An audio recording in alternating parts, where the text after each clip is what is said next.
Boy, that's the perfect place to make an aiming spot on ships.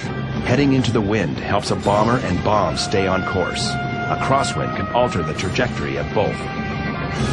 The air group begins its dive, but there's confusion initially. Everyone goes for the same ship at first, the Kaga. We almost had some mid-air collisions because we had two squadrons that were both starting to try to dive on the same aircraft carrier. Fortunately, One of the squadron commanders, Dick Best, alertly recognizes the error and breaks off with two other planes to attack the Akagi.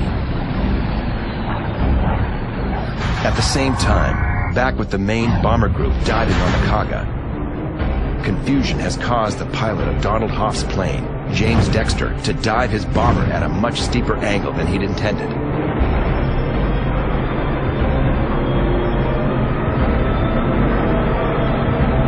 Rather than angling straight down in a 70 or 80 degree dive, he ended up over on his back, so he was over 90 degrees. Hoff is pinned to his seat, diving backward at more than 90 degrees, when his ammunition belts begin to fall out of the plane. They started to come out of the can like a big old snake. And I couldn't do anything with the guns to hang on to them, because you don't want to have a 1,000-round ammunition belt hanging out the back of the plane as you're diving. This could be a disaster. Hoff's pilot drops his bombs and pulls up steeply, bringing the ammo belts back into the plane. Unfortunately, the pilot's bomb has missed.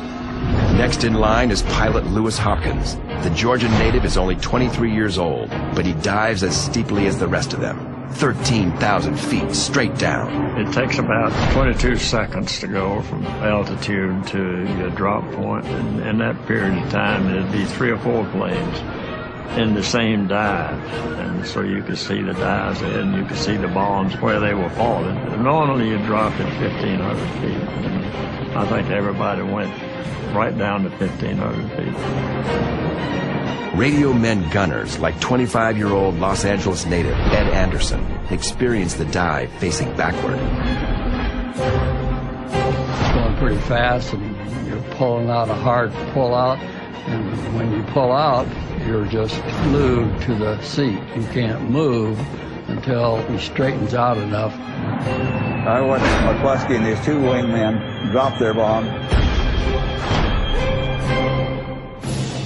They missed.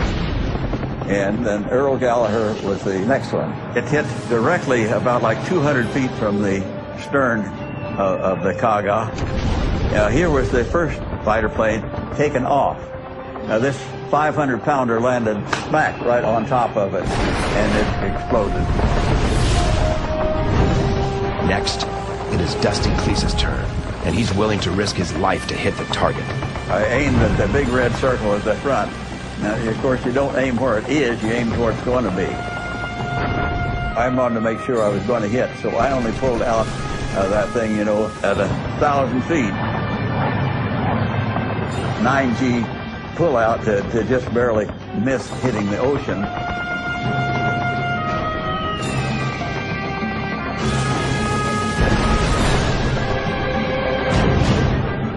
It hit just the rear rim of that big red circle. This thing went way, way down below deck. James Dexter and Don Hoff also pull out very close to the water. I was looking right at the side of the ship, and of course there were other planes that had hit with bombs, and with explosions, and there was smoke and fire. And about that time, he made a real sharp turn to his left. Dexter has pulled